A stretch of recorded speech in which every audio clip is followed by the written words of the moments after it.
और अब सुने, जब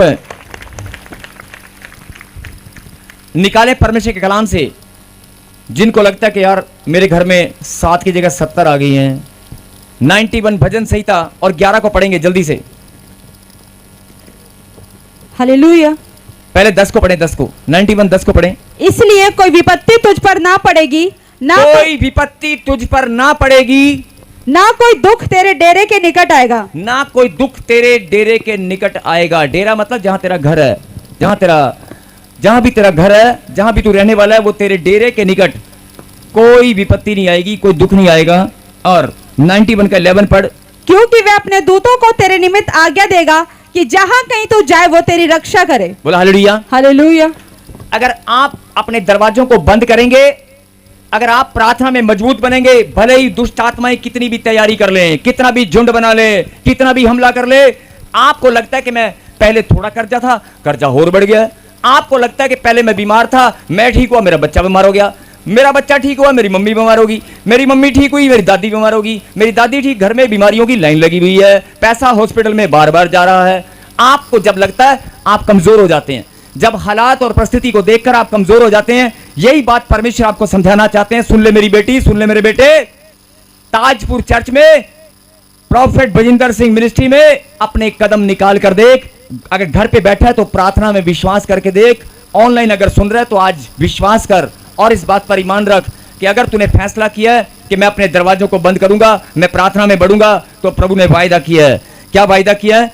कोई विपत्ति तुम पर नहीं पड़ेगी, ना कोई दुख तेरे निकट आएगा, और वह अपने दूतों को, मेरे पीछे कहीं, वह अपने, अगर दुष्ट आत्मा घर से निकलने के बाद, एक दुष्ट आत्मा निकलने के बाद क्या कहा था, 7 को लेकर आती है। हालेलुया। एक दुष्ट आत्मा अगर निकल जाती है तो 7 को लेकर आती है, और अगर 7 निकलेंगी तो झुंड कितना बड़ा आएगा, आगे झुंड के नहीं।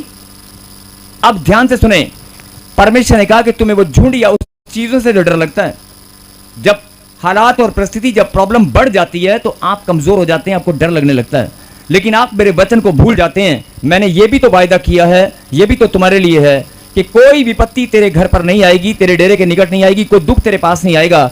और अगर तूने फैसला किया है, ध्यान से सुनना, अगर तूने फैसला किया कि मैं प्रार्थना में बढ़ूंगा और दरवाजे को बंद करूंगा, जो शैतान के लिए मैंने खोल रखे थे, या किसी जानवर के लिए, अगर या किसी को मौका देने के लिए मैंने आत्मिक गलतियों के मैंने दरवाजे ओपन कर रखे हैं, तो मैं उस पर ध्यान दूंगा और मैं अपने दरवाजों को बंद करूंगा।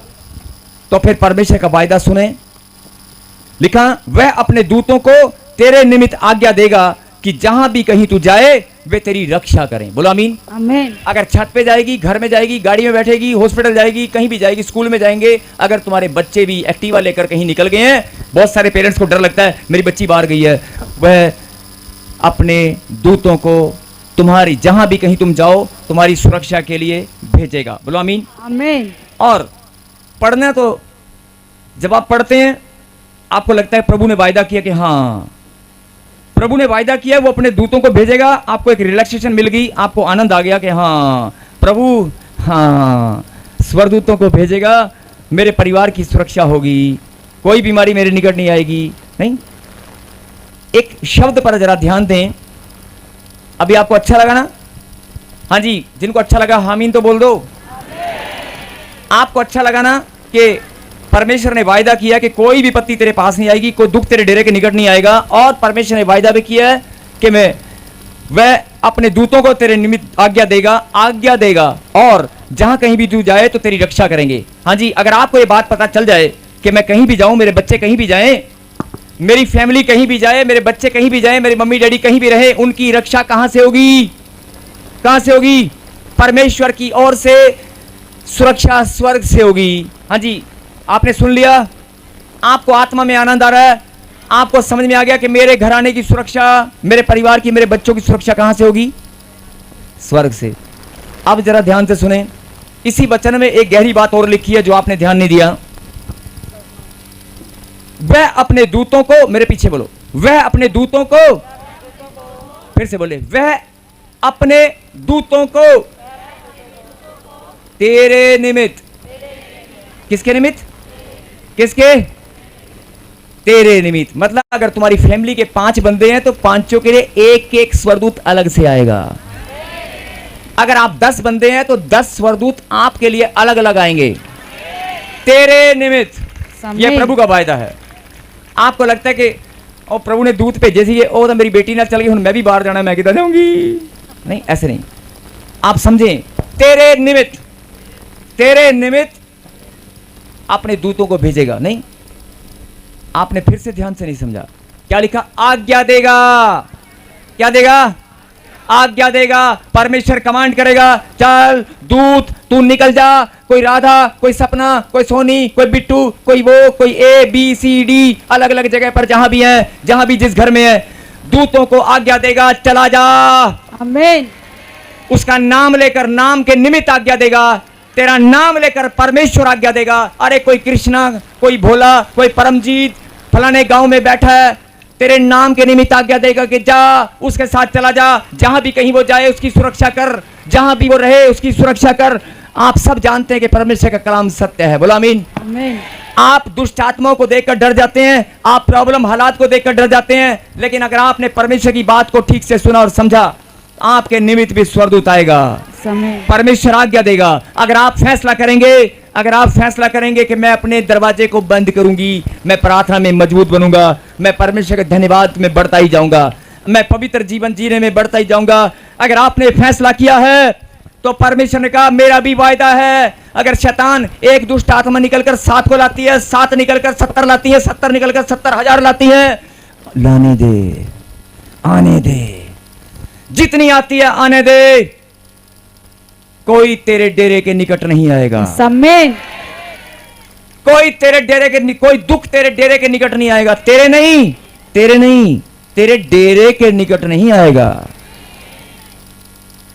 और 70 हो, 70,000 का झुंड हो, परमेश्वर ने कहा तेरे नाम के निमित्त, अगर तू प्रॉब्लम में है और तूने मुझे जान लिया, मेरी आवाज को पहचान लिया और फैसला कर लिया कि मैं आज अपने दरवाजे को बंद करूंगा, मैं प्रार्थना में बढ़ूंगा। प्रार्थना वो चीज है, प्रार्थना वो शक्ति है जिससे आप अपना दरवाजा बंद कर सकते हैं। प्रार्थना की शक्ति से अपने आत्मिक गलतियों के दरवाजों को आप बंद करें। अगर आपने फैसला कर लिया तो आज ही परमेश्वर अभी के अभी आपके नाम के निमित्त आज्ञा देगा स्वर्गदूत को, जो अभी तक नहीं आए थे, अभी के अभी आएंगे, आपकी गाड़ी के संग चलेंगे। आमीन। अगर दुष्ट आत्माएं संग चलती हैं, अगर बीमारियां साथ चलती हैं, गांठ गिल्टियां शरीर पर चिपक कर चलती हैं, खून में इंफेक्शन खून के अंदर घुसकर चलती है, तो खुदा के दूत भी संग चलेंगे। यस आमीन। अगर कर्जा तुम्हारे साथ साथ चलता है, अगर तुम्हारे हालात, तुम्हारी परिस्थितियां तुम्हारे साथ साथ चलती हैं, सोच में, विचार में, दिमाग में, तो खुदा के दूत भी साथ साथ चलेंगे तुम्हारे नाम के। प्रभु ने कहा तेरे नाम के निमित्त, तेरे निमित्त आज्ञा दूंगा। और तेरे बेटा अगर नशा कर रहा है, तेरा बेटा अगर बीमार है, तेरे बेटे के नाम का भी एक स्वर्गदूत आएगा, जो तेरे बेटा कहीं भी जाएगा।